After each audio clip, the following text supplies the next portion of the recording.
सारे विद्यार्थियों, एक बार फिर से आपका स्वागत है आपके अपने YouTube चैनल प्रारंभ क्लासेस में।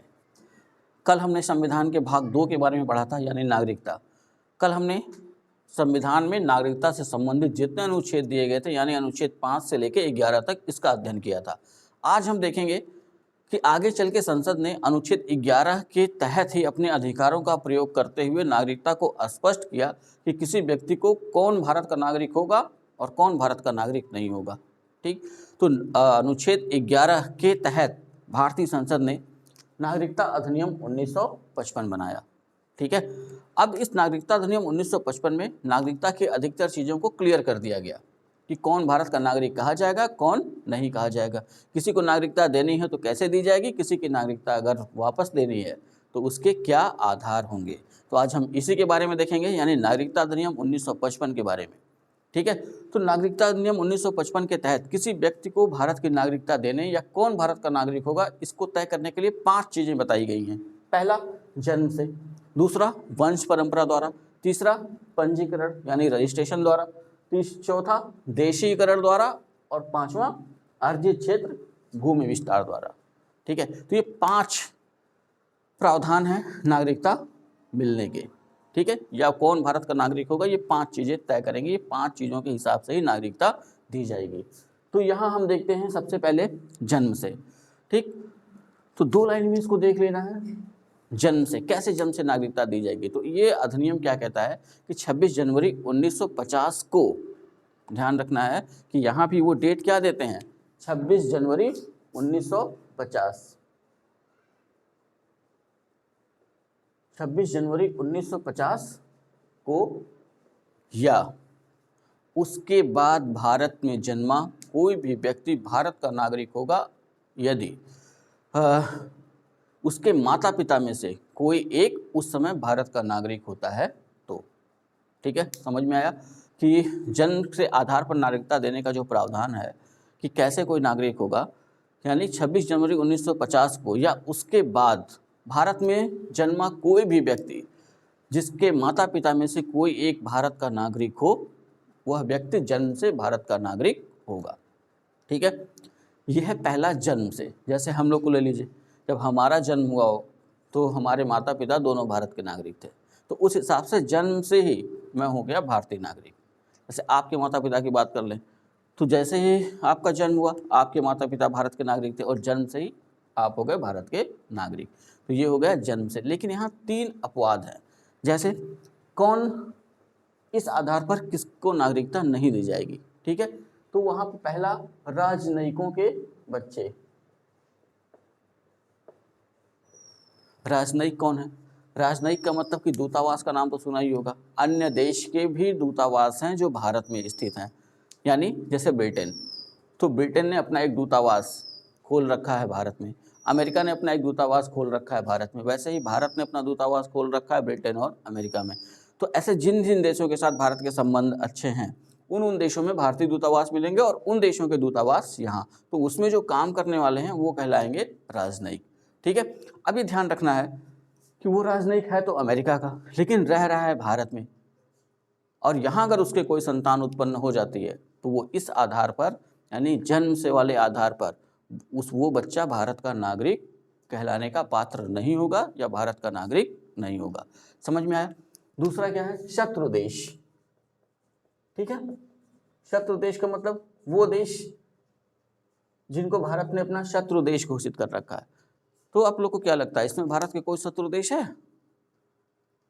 नहीं, किसी भी देश को भारत अपना शत्रु देश घोषित नहीं कर रखा है। ठीक है, हाँ, लेकिन यहाँ जो व्यवस्था है, शत्रु देश का मतलब कि मान लेते हैं कोई शत्रु देश का नागरिक हो, वो भारत में आ गया हो चोरी छिपे, और भारत में आने के बाद उसके कोई संतान उत्पन्न होती हो, और इस जन्म के आधार पर अगर वो कहे कि हम भारत, ये बच्चा भारत का नागरिक है, तो वो भारत का नागरिक नहीं माना जाएगा। ठीक है, और तीसरा अगर देखा जाए तो विदेशियों के बच्चे। विदेशियों के बच्चे का मतलब कई विदेशी हैं जो भारत में घूमने आते हैं। ठीक, अब घूमने आए, उस दौरान अगर उनको कोई संतान यहाँ उत्पन्न हो जाती है तो ये जन्म से के आधार पर वो भारत का नागरिक नहीं समझा जाएगा। ठीक है, समझ में आया? पहला जन्म से। अब दूसरे पे आते हैं। दूसरा क्या है, वंश परंपरा द्वारा। वंश परंपरा द्वारा, वंश का मतलब तो समझ ही रहे होंगे। वंश का मतलब हमारे पिताजी, हमारे दादाजी, हमारे परदादाजी, ये हो गया वंश अपना, ठीक, जहाँ तक याद हो। अब यहाँ क्या व्यवस्था है, अभी जन्म से हमने देखा कि उसका जन्म भारत में हुआ हो, लेकिन वंश परंपरा द्वारा जो ये व्यवस्था की गई, यहाँ भी डेट वही है 26 जनवरी को या 26 जनवरी 1950 के बाद, 26 जनवरी 1950 को या उसके बाद भारत के बाहर जन्म लेने वाला कोई भी बच्चा, अगर उसके माता पिता में से कोई एक भारत का नागरिक है तो वो बच्चा भारत का नागरिक समझा जाएगा। समझ में आया कि यहाँ वंश परंपरा द्वारा जो है कि माता पिता में से कोई एक अगर भारत का नागरिक है, अगर उस समय वो भारत के बाहर है किसी अन्य देश में और वहाँ अगर उसके कोई संतान उत्पन्न होती है तो इस व्यवस्था द्वारा यानी वंश परंपरा द्वारा, क्योंकि माता पिता की नागरिकता या माता पिता में से किसी एक की नागरिकता भारतीय है, ठीक है, तो उस आधार पर वो बच्चा भारत का नागरिक समझा जाएगा। यहाँ पे ध्यान देने वाली बात यह है कि 1992 से पहले 1992 से पहले यहाँ ये व्यवस्था थी कि वंश परंपरा में पिता की नागरिकता होना आवश्यक था, कि पिता भारत का नागरिक होगा तभी वो बच्चा भारतीय नागरिक समझा जाएगा। लेकिन 1992 में इस नागरिकता अधिनियम 1955 में एक संशोधन किया गया और उस संशोधन द्वारा ये जोड़ दिया गया कि माता पिता में से कोई भी अगर एक भारत का नागरिक है तो वो बच्चा भारत का नागरिक समझा जाएगा, ठीक है। ये दो आपको समझ में आ गया। कुछ चीजें यहाँ लिखी हैं, ये 5 उतार डालिए पहले, ठीक है। अब इसमें तीसरा प्रावधान देखते हैं। तीसरा प्रावधान क्या था, पंजीकरण द्वारा। पंजीकरण द्वारा कोई भी विदेशी नागरिक भारत की नागरिकता ले सकता है और वो उसका तरीका होगा पंजीकरण द्वारा। और कोई विदेशी नागरिक यानी जो भारत का नागरिक नहीं है, अगर वो पंजीकरण द्वारा नागरिकता लेना चाहता है तो उसको किन किन शर्तों का पालन करना पड़ेगा या कौन कौन सी कंडीशन है कि जिसके तहत भारत सरकार पंजीकरण द्वारा नागरिकता देती है, ठीक है। तो अब यहाँ ध्यान रखना, कोई विदेशी नागरिक तो है नहीं, पंजीकरण द्वारा नागरिकता चाहिए यानी कि भारत का नागरिक वो नहीं है, तो वहाँ हम शब्द यूज कर सकते हैं कोई भी विदेशी, ठीक है। कोई भी विदेशी, पहली कंडीशन क्या है, कम से कम 5 वर्षों से भारत के राज्य क्षेत्र में निवासी रहा है, ठीक है। पंजीकरण का जो पहला प्रावधान है कि उसे कम से कम 5 वर्ष भारत में या भारत के राज्य क्षेत्र में निवासी होना है। लेकिन यहाँ एक कंडीशन क्लियर होनी चाहिए कि कम से कम 5 वर्ष लेकिन 12 माह लगातार, यानी कि वो 4 महीने 4 साल आता जाता रहे, ठीक है। 4 साल वो भारत या अपने देश, कभी भारत आए कभी अपने देश जाए, आता जाता रहे, लेकिन आखिरी के 12 महीने उसे लगातार भारत में रहना होगा, ठीक है। तो ये पहली कंडीशन, अगर वो ऐसा करता है तो आखिरी के 12 महीने में वो आवेदन कर सकता है पंजीकरण के लिए, या शुरुआत में ही करके बता देगा कि हम पंजीकरण के माध्यम से आवेदन चाहते हैं। तो हर 4 साल तक वो मामूली तौर पर निवासी रहे, लेकिन 12 साल उसको 12 महीने उसको रहना ही रहना है भारत राज्य क्षेत्र में, ठीक है। अब यहाँ पे ध्यान रखना है कि तो पहली कंडीशन हो गई। अब दूसरी कंडीशन अगर देखा जाए, विदेशी स्त्री यदि भारतीय नागरिक से विवाह करती है। अगर कोई विदेशी स्त्री किसी भारतीय नागरिक से विवाह कर लेती है तो इस आधार पर उसे पंजीकरण द्वारा नागरिकता दी जाएगी, लेकिन यहाँ ध्यान में रखना है कि उसे भी 7 वर्ष तक मामूली तौर पे भारत में रहना होगा, ठीक है।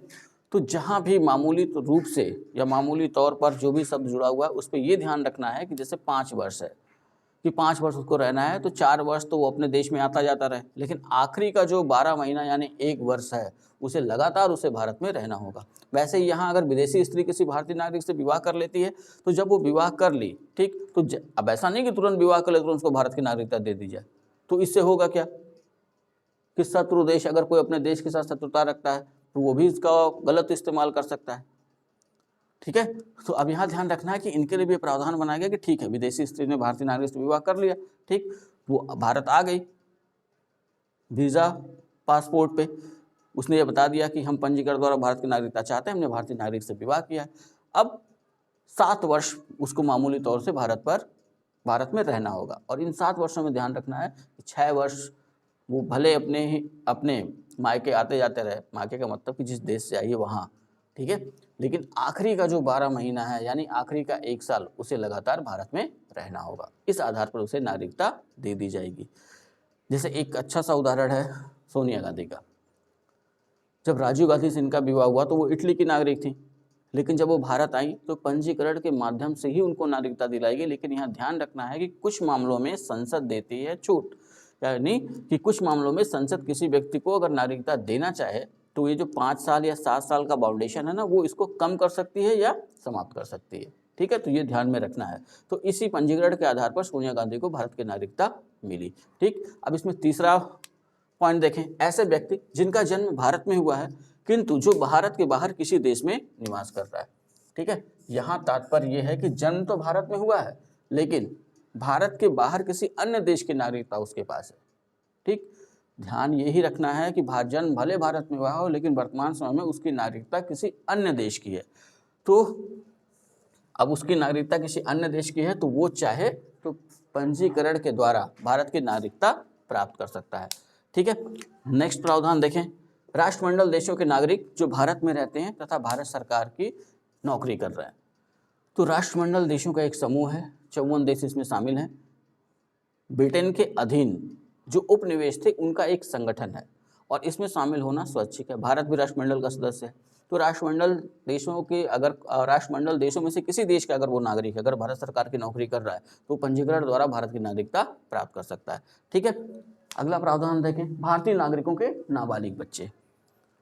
अब यहाँ सब जुड़ा हुआ भारतीय नागरिकों के नाबालिग बच्चे। इससे तात्पर्य यह है कि जैसे माता पिता में से कोई एक भारत का नागरिक है लेकिन सब रह रहे हैं विदेश में। ठीक है, विदेश में रह रहे हैं और वहाँ उनके कोई संतान उत्पन्न होती है और अगर वो नाबालिग है तो माता पिता चाहें अगर उसको भारत की नागरिकता दिलाना चाहते हैं तो वो पंजीकरण द्वारा ये बता सकते हैं कि ये भारतीय नागरिक का नाबालिग बच्चा है और ये भारत की नागरिकता चाहता है, तो पंजीकरण के माध्यम से उसको नागरिकता दे दी जाएगी।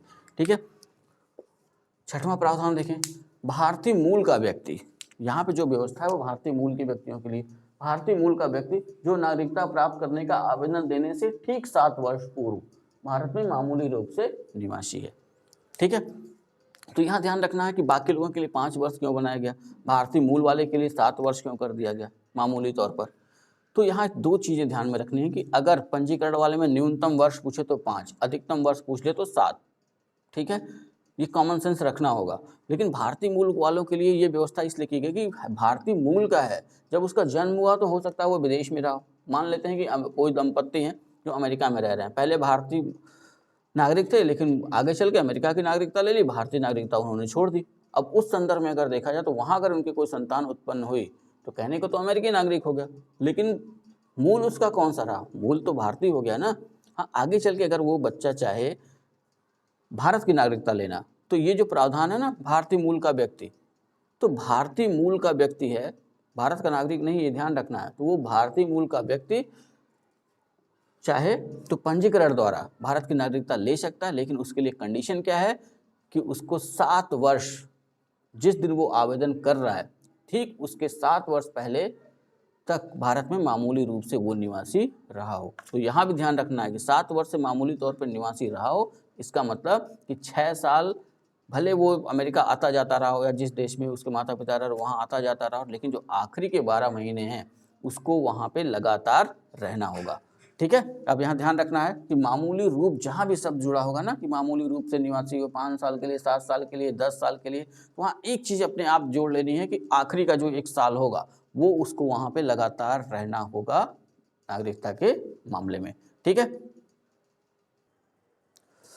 3 देखा हमने, चौथा देखते हैं। चौथी व्यवस्था जो है नागरिकता प्राप्त करने की भारत में, वो है देशीकरण द्वारा। ठीक है, इसी देशीकरण को एक और नाम देते हैं प्राकृतिक रूप से भी।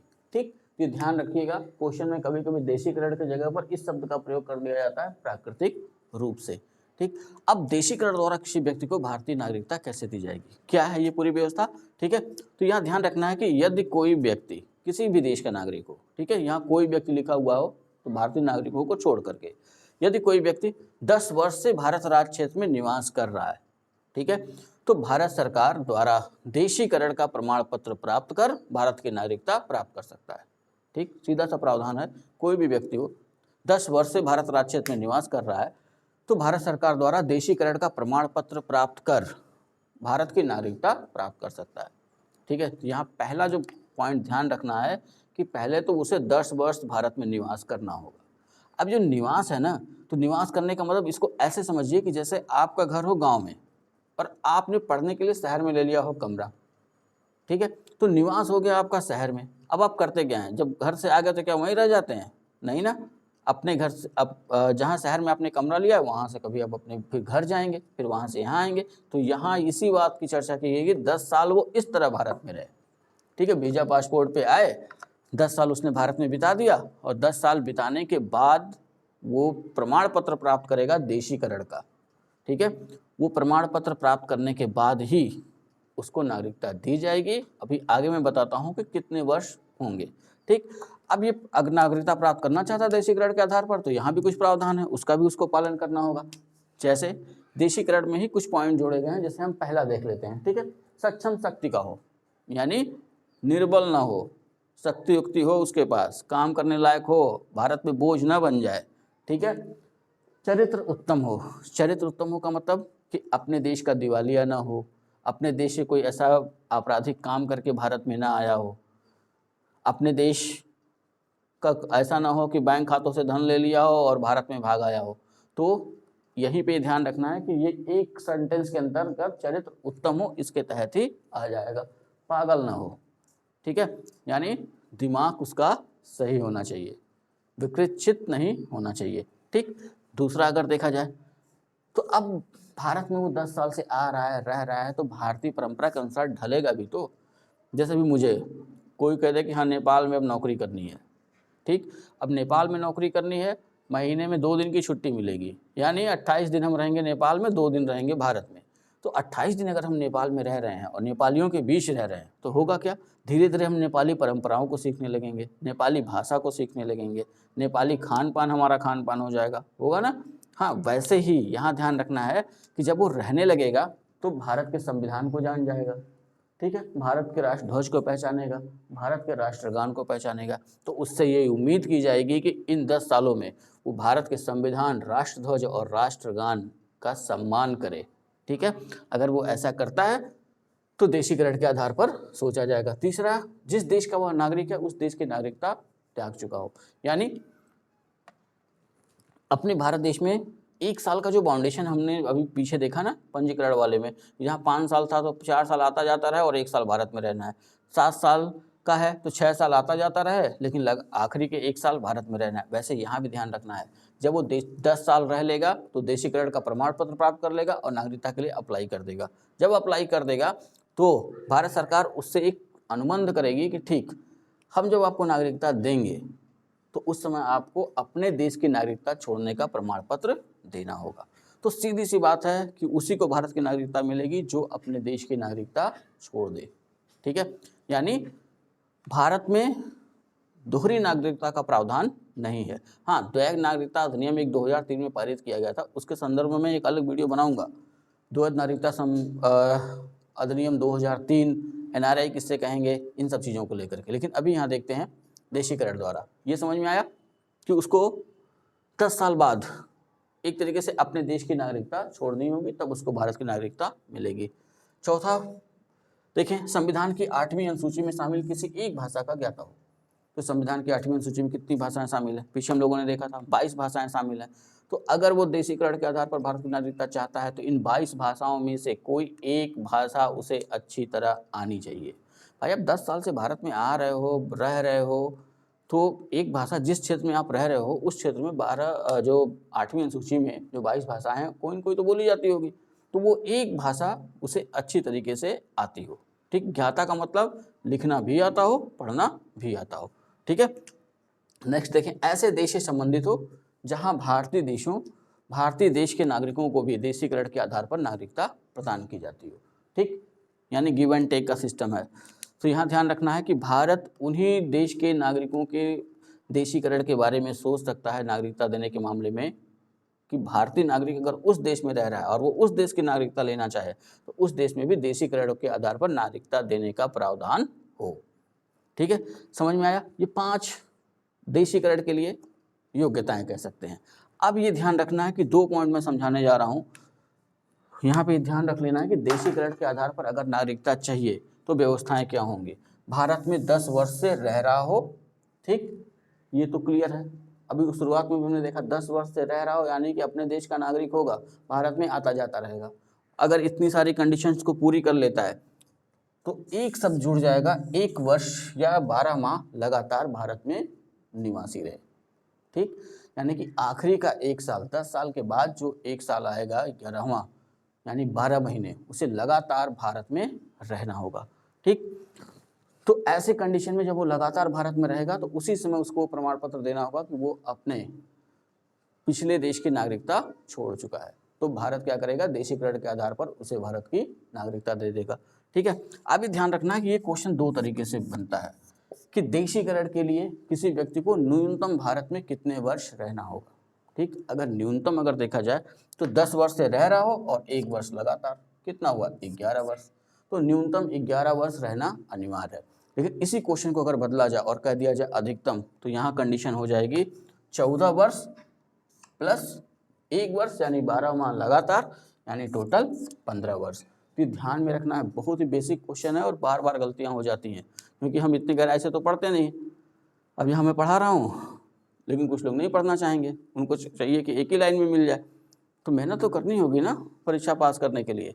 जो सबसे ज़्यादा जानेगा वो सेलेक्ट होगा, सीधा सा फार्मूला है, जिसके पास ज़्यादा होगा वही आगे होगा। अब यहाँ ध्यान रखना है कि न्यूनतम देशीकरण के लिए 11 वर्ष, अधिकतम 15 वर्ष।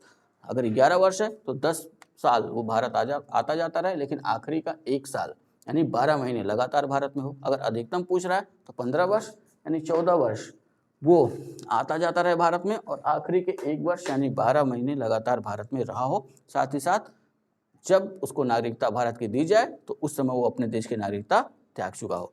ठीक है, अब ये ध्यान रखना है कि इसी में आगे चल के एक हुआ संशोधन।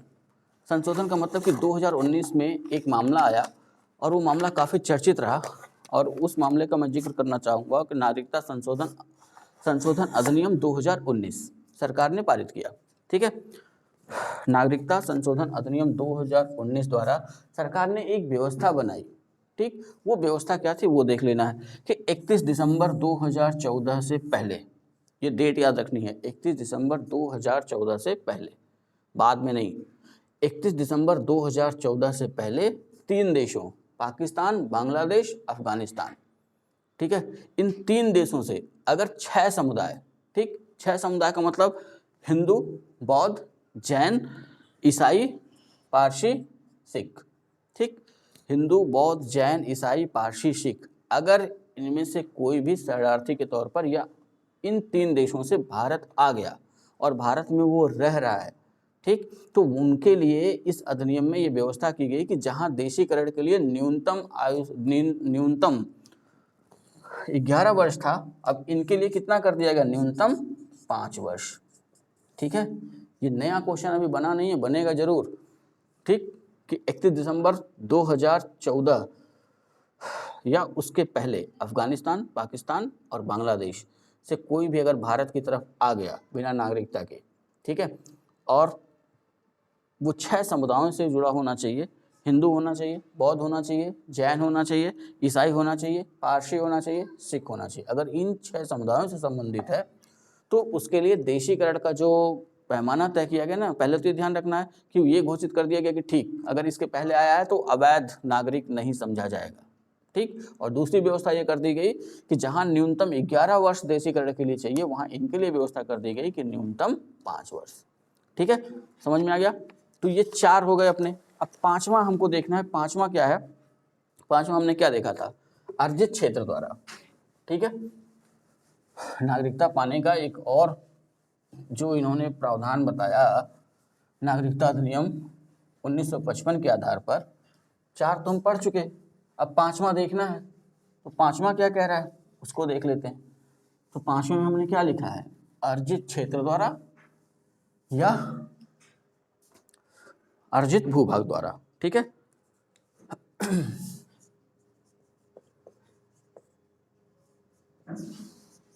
अर्जित क्षेत्र या भूभाग। ठीक, तो यह ध्यान रखना है कि अर्जित क्षेत्र या अर्जित भूभाग तो है क्या ये, यानी अब ऐसे समझ लेते हैं कि अभी आज भारत पाकिस्तान में हो जाए लड़ाई और भारत क्या करे, पाकिस्तान के ऊपर कब्जा कर ले। ठीक है, समझने के लिए बता रहा हूँ, ज़्यादा खुश होने की जरूरत नहीं किसी को। हाँ, तो भारत पाकिस्तान पे कब्जा कर ले और भारत कहे कि अब ये पाकिस्तान भारत का ही हिस्सा है, तो ये हो गया अर्जित क्षेत्र। ठीक है, एक भूभाग, अर्जित भूभाग इसको कहेंगे। जैसे अभी आपको पता होगा कि बांग्लादेश के साथ हमने एक समझौता किया इस मामले में कि कुछ गांव हमने बांग्लादेश की तरफ शिफ्ट कर दिए और बांग्लादेश के कुछ गांव हमने भारत में मिला लिए, यानी कि वो भारत में आ गया, वो बांग्लादेश में। तो अब उन नागरिकों को इन आधार पर नागरिकता नहीं लेनी होगी कि जन्म से, देशीकरण द्वारा, पंजीकरण द्वारा, इस वंश परंपरा द्वारा, इसकी कोई ज़रूरत नहीं है। ये पांचवी व्यवस्था इसमें है ना, अर्जित क्षेत्र द्वारा। जैसे ही भारत किसी क्षेत्र को जीतता है, किसी देश को जीतता है, किसी क्षेत्र को जीतता है, या किसी अन्य क्षेत्र का, किसी अन्य देश का कुछ भूभाग भारत में चला आता है, तो उस कंडीशन में ये ध्यान रखना है कि वहाँ के नागरिक स्वतः ही भारत के नागरिक हो जाएंगे। अच्छा उदाहरण सिक्किम का ले लेते हैं। सिक्किम तो देश की आज़ादी के समय भारत का हिस्सा नहीं था, हम लोगों ने देखा 75 में बना वो। ठीक है, जब 75 में बना तो सिक्किम के नागरिकों को अलग से जो है इन आधार पर नागरिकता नहीं लेनी पड़ी, सिक्किम के लोग स्वतः ही भारत के नागरिक हो गए अर्जित क्षेत्र द्वारा। ठीक है, तो 5 व्यवस्थाएं दी गई भारत में नागरिकता लेने की या नागरिकता पाने की। ठीक, इसके साथ ही साथ नागरिकता अधिनियम 1955 में कुछ ऐसी व्यवस्थाएं भी दी गई कि नागरिकता किसी व्यक्ति की छीनी कैसे जाएगी। ठीक है, वो भी जरूरी है। मान लीजिए आप कोई ऐसा काम कर रहे हैं जो नहीं करना चाहिए, देश हित में नहीं है, तो नागरिकता छीनी जा सकती है। अब ये नागरिकता छीनी कैसे जाएगी, इसकी व्यवस्था भी हम इसमें देखने को मिलती है। ठीक है, इसको कह सकते हैं नागरिकता का अंत। ठीक, तो कैसे होगा, कैसे किसी व्यक्ति की नागरिकता छीनी जा सकती है, कैसे किसी की नागरिकता का अंत होगा। तो यहाँ ध्यान रखना है कि नागरिकता अधिनियम 1955 के तहत नागरिकता छीने जाने के 3 कारण या नागरिकता के निरसन के 3 कारण बताए गए। ठीक, तो 3 कारणों की हम चर्चा कर लेते हैं। पहला, स्वैच्छिक त्याग। स्वैच्छिक त्याग यानी कोई व्यक्ति स्वेच्छा से भारत की नागरिकता त्याग दे। जैसे हम चले गए अमेरिका, हमको अमेरिका अच्छा लगने लगा, हमने कहा ठीक, अब हमको अमेरिका की नागरिकता मिल गई, हमने भारतीय नागरिकता त्याग दी, तो इसको कहेंगे स्वैच्छिक त्याग। दूसरा, पर्यवसान। ये शब्द संवैधानिक है, थोड़ा ध्यान में रखना है। ठीक है, पर्यवसान ये क्या है, किसी विदेशी देश की नागरिकता स्वेच्छा से ग्रहण करने पर नागरिकता स्वतः ही समाप्त हो जाएगी। जैसा कि अनुच्छेद 9 में भी हमने देखा था कि अनुच्छेद 9 क्या कहता है कि कोई भी भारतीय नागरिक अगर स्वेच्छा से किसी अन्य देश की नागरिकता ले लेता है तो उसकी भारतीय नागरिकता स्वतः ही समाप्त हो जाएगी। तो यहाँ भी नागरिकता के अंत में भी ये व्यवस्था है। यहाँ पे शब्द है पर्यवसान। ठीक है, कहीं और जाके बस जाना, ऐसे समझ सकते हैं। किसी विदेशी राज्य की नागरिकता स्वेच्छा से ग्रहण करने पर उस व्यक्ति की नागरिकता, भारतीय नागरिकता समाप्त हो जाएगी। ठीक है, इसी को परित्याग भी कर सकते हैं। ठीक, हाँ, तीसरे में ध्यान रखना है कि केंद्र सरकार कुछ ऐसे नियम बनाती है या बना रखा है उसने जिसके आधार पर नागरिकता किसी की भी छीनी जा सकती है। ठीक है, तो नागरिकता अधिनियम 1955 के तहत ही केंद्र सरकार ने भारतीय नागरिकता किसी के समाप्त होने के मूलतः 6 कारण बताए हैं। ठीक, जैसे केंद्र सरकार किसी भारतीय नागरिक की नागरिकता छीन सकती है यदि की बात पहला देखें, नागरिकता फर्जी तरीके से प्राप्त की गई हो। ठीक, नागरिकता का उचित पंजीकरण हो या देशीकरण हो तो उसने उचित तरीका न अपनाया हो, फर्जी नागरिकता बनवा ली हो। दूसरा, भारतीय संविधान के प्रति अनादर प्रदर्शित किया गया हो, यानी भारतीय संविधान का उसने सम्मान न किया हो। तीसरा, युद्ध काल में शत्रु देश की सहायता की हो। ठीक है, अगर युद्ध काल चल रहा है और कोई व्यक्ति शत्रु देश की सहायता करता है तो इस आधार पर भी उसकी नागरिकता समाप्त की जा सकती है। अब चौथा पॉइंट ध्यान रखना है कि अगर कोई व्यक्ति पंजीकरण या देशीकरण के आधार पर भारत की नागरिकता प्राप्त करने के 5 वर्ष के दौरान, ठीक है, पंजीकरण द्वारा नागरिकता प्राप्त किया हो या देशीकरण द्वारा नागरिकता प्राप्त किया हो, ठीक, और नागरिकता प्राप्त करने के 5 वर्ष के दौरान किसी अन्य देश में अगर उसे 2 वर्ष से अधिक के कारावास की सजा होती है तो उसकी नागरिकता भी समाप्त कर दी जाएगी। ठीक है, इसको मैं लिख नहीं रहा हूँ, धीरे बोल रहा हूँ, आप लोग अपने नोट्स में जरूर लिखिएगा नागरिकता के अंत का।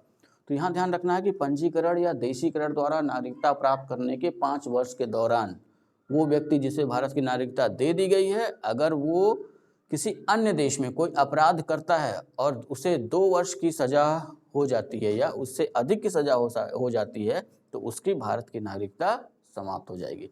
ठीक है। 5वां, भारतीय महिला द्वारा विदेशी नागरिक से विवाह करने पर। अब ये थोड़ा सा कन्फ्यूजिंग है, ठीक है, कि भारतीय महिला द्वारा विदेशी नागरिक से विवाह करने पर भी नागरिकता का अंत हो जाएगा, लेकिन यहाँ ध्यान रखना है कि संसद को ये अधिकार है कि संसद चाहे तो देशीकरण वाला जो हिस्सा है या नागरिकता के अंत वाला जो हिस्सा है, तो इसमें संसद समय समय पर नियम बना सकती है। ठीक है। एक उदाहरण सानिया मिर्जा का ले लेते हैं। उन्होंने जो विवाह किया वो पाकिस्तानी व्यक्ति से किया, ठीक है, लेकिन उनकी भारतीय नागरिकता बनी रही। तो ये ध्यान रखना है कि वो खेल से संबंधित थी, खेल से संबंधित थी, भारत को अंतर्राष्ट्रीय स्तर पर प्रेजेंट कर रही थी या भारत की तरफ से खेल रही थी। तो इस संदर्भ में संसद ने उनके लिए थोड़ी सी छूट दी और उन्हें, या ये कह सकते हैं कि जब तक वो चाहें तब तक भारतीय नागरिक रह सकती हैं, और जब वो भारतीय नागरिकता का स्वेच्छा से त्याग कर देंगे तो, या किसी अन्य देश की नागरिकता ले लेती हैं, तो उनकी भारतीय नागरिकता समाप्त हो जाएगी।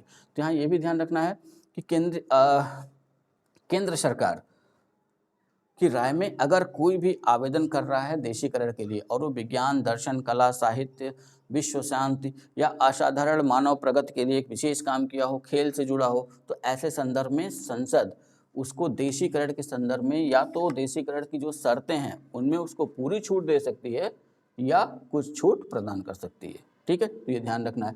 तो ये और जो आखिरी पॉइंट है नागरिकता के अंत का, वो ये ध्यान रखना है कि कोई व्यक्ति अगर भारत का नागरिक है और भारत से लगातार 7 वर्ष वो बाहर रहता है, ठीक है, भारत से 7 वर्ष लगातार बाहर रहने पर उसकी भारतीय नागरिकता समाप्त हो जाएगी। आप अपने आसपास देखिए, अगर कोई सऊदी अरब रहता हो या किसी विदेश में रहता हो तो अमूमन 3 साल में, 4 साल में एक बार भारत का चक्कर वो जरूर लगा लेता है। ठीक है, तो रीज़न ये है कि अगर ऐसा 7 साल हो गया ना, तो भारत सरकार ऐसा मान लेती है कि उसने उस देश की नागरिकता ले ली। ठीक, तो ये ध्यान रखना है कि ये थे नागरिकता अधिनियम 1955 के तहत के प्रावधान जो हमें ध्यान में रखने हैं। अगर ना समझ में आए तो वीडियो को 1-2 बार देखिएगा। हाँ, थोड़ा हम गहराई से पढ़ रहे हैं तो ये ध्यान रखना है कि ये वनडे में भी काम आएगा, सिविल में भी काम आएगा। एग्ज़ाम कोई सा भी हो, अगर आप तैयारी कर रहे हैं तो सब में समान रूप से उपयोगी है। अभी आने वाले समय में समीक्षा अधिकारी की वैकेंसी आएगी, अगर यहाँ से क्वेश्चन उठाया ना तो आपको देखने को मिलेगा कि इसी वीडियो में से ही क्वेश्चन मिलेंगे आपको। ठीक है, तो गारंटी ये है कि इतना पढ़िए, क्वेश्चन अगर सब्जेक्ट से पूछा तो मिलने यहीं से हैं। ठीक, तो ये हम समाप्त करते हैं भाग 2। तो एक ध्यान रखिए, थोड़ा वीडियो को पूरा देखा करिए, इतनी जल्दीबाजी अच्छी तो है नहीं। वीडियो को पूरा देखिए, उसको समझिए, लाइक करिए, कमेंट करिए, शेयर करिए, और भी जो विद्यार्थी हैं, मैं बार बार कह रहा हूँ कि हर उन विद्यार्थियों तक इस चैनल को पहुँचाइए जो कोचिंग संस्थानों में नहीं जा सकते, जिनकी आर्थिक स्थिति ठीक नहीं है, जो पढ़ना चाहते हैं। ठीक है, ये आपका काम है। अगर आपको अच्छा लग रहा है तो सिर्फ अपने तक सीमित ना रखिए। कहा जाता है ज्ञान बांटने से बढ़ता है, धन दान देने से बढ़ता है, तो वैसे भी ये भी एक धन है। तो अपने तक सीमित रखेंगे तो हो सकता है घटे, दूसरे तक अगर इसको पहुंचाएंगे तो हो सकता है वो भी वीडियो देखे, आपसे डिस्कस करे, कोई ऐसा पॉइंट क्लियर हो जाए जो आप ना समझ पाए हो।